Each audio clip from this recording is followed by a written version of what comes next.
তৃতীয় শ্রেণীর বাংলাদেশ ও বিশ্ব পরিচয় পৃষ্ঠা 25-এর সমাধান।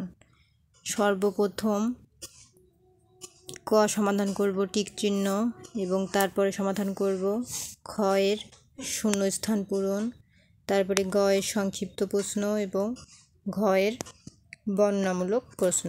এটা হচ্ছে 25 পৃষ্ঠার সমাধান। 2025 সালের বই। তো শুরু করা যাক।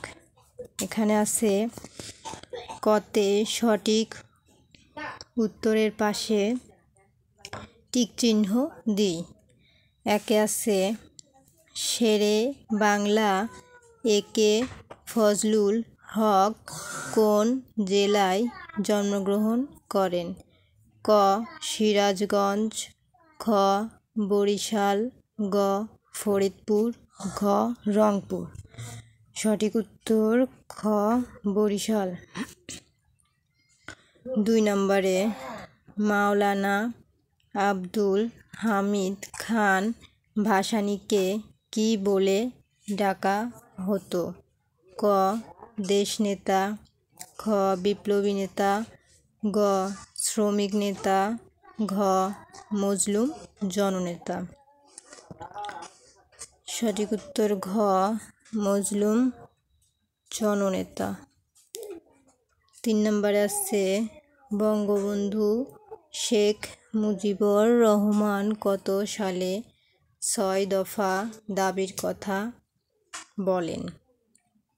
ক 1952, খ 1947, গ 1969, ঘ 1966। সঠিক উত্তর ঘ 1966। তারপর আছে 4 নম্বর যুক্তফ্রন্ট গঠনের জন্য কে প্রধান ভূমিকা পালন করেন? ক মাওলানা আব্দুল হামিদ খান ভাসানী, খ হোসেন শহীদ সোহরাওয়ার্দী, গ শেরে বাংলা একে ফজলুল হক, ঘ বঙ্গবন্ধু শেখ মুজিবুর রহমান। সঠিক উত্তর ঘ বঙ্গবন্ধু শেখ মুজিবুর রহমান। তারপরে আছে সঠিক শব্দ দিয়ে শূন্যস্থান পূরণ করি। 1 থেকে 4টি। একে আছে জনগণের ড্যাশ প্রতিষ্ঠার জন্য হোসেন শহীদ সোহরাওয়ার্দী কাজ করেন। সঠিক উত্তর হবে মুক্তির। ময়রসু কয়তয়রশির মুক্তির। তারপরে আছে 2 বঙ্গবন্ধু শেখ মুজিবুর রহমান ছাত্র অবস্থায় ড্যাশ প্রতিষ্ঠার আন্দোলন করেন। সঠিক উত্তর হবে সক্রিয়ভাবে প্রতিষ্ঠার আন্দোলন করেন।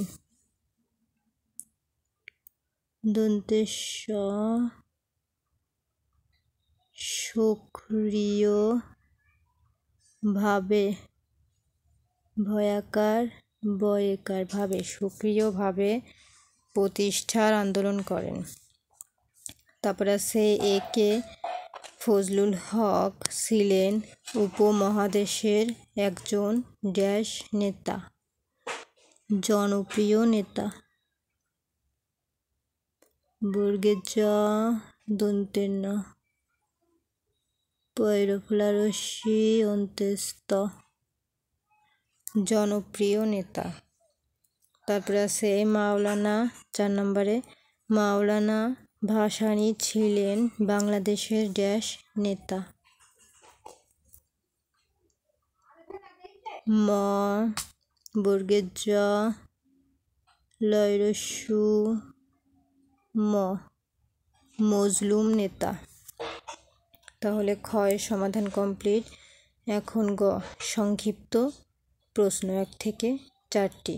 একে আছে হোসেন শহীদ সোহরাওয়ার্দী কে ছিলেন?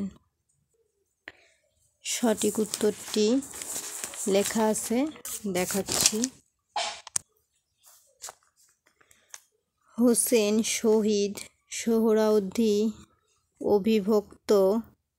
অবিভক্ত বাংলার একজন গুরুত্বপূর্ণ রাজনীতিবিদ ছিলেন।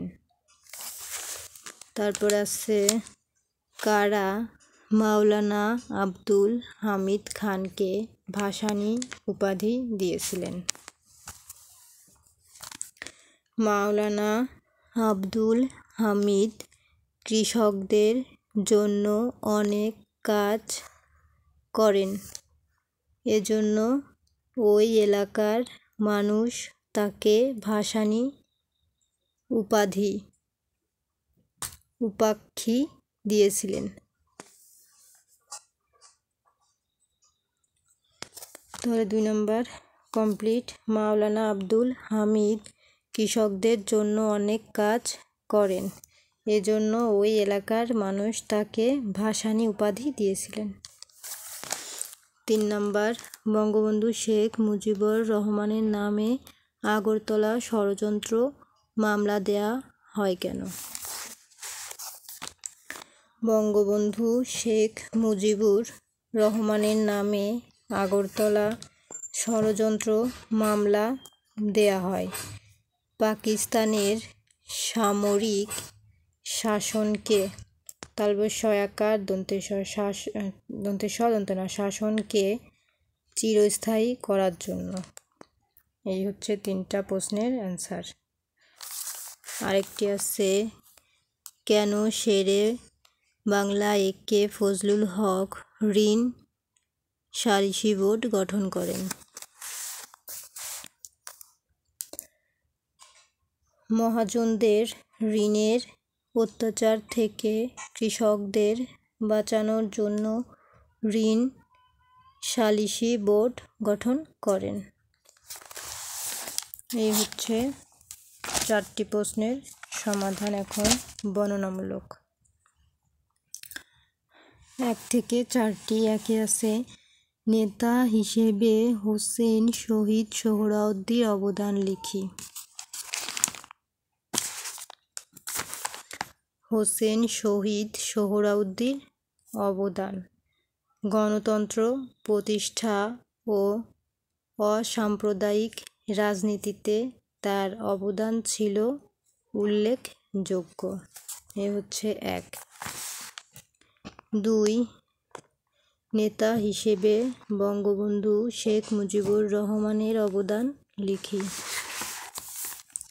বঙ্গবন্ধু শেখ মুজিবুর রহমানের অবদান: বাঙালি জাতির মুক্তি ও স্বাধীন বাংলাদেশ প্রতিষ্ঠার লক্ষ্যে তিনি আজীবন সংগ্রাম করেছেন। এই হচ্ছে 2। এবং 3 সমাজের বৈষম্য দূর করতে মাওলানা আব্দুল হামিদ খান ভাসানী কিভাবে অবদান রেখেছেন? 3 মাওলানা আব্দুল হামিদ খান ভাসানীর অবদান: তিনি সমাজের দরিদ্র ও নিপীড়িত মানুষের অধিকার আদায়ের জন্য সংগ্রাম করেছেন। এই হচ্ছে 3। 4 একে ফজলুল হককে বাংলার বাঘ বলা হয় কেন? একে ফজলুল হকের বাংলার বাঘ উপাধি: তিনি বাংলার মানুষের অধিকার আদায়ের সাহসী ভূমিকা রেখেছিলেন বলে তাকে বাংলার বাঘ বলা হয়। এই হচ্ছে 4। তো আজকের মতো এই পর্যন্তই। দ্বিতীয় পর্ব দেখার জন্য অবশ্যই চ্যানেলটি সাবস্ক্রাইব করতে হবে। সাবস্ক্রাইব মাই চ্যানেল নতুন ভিডিও দেখার জন্য।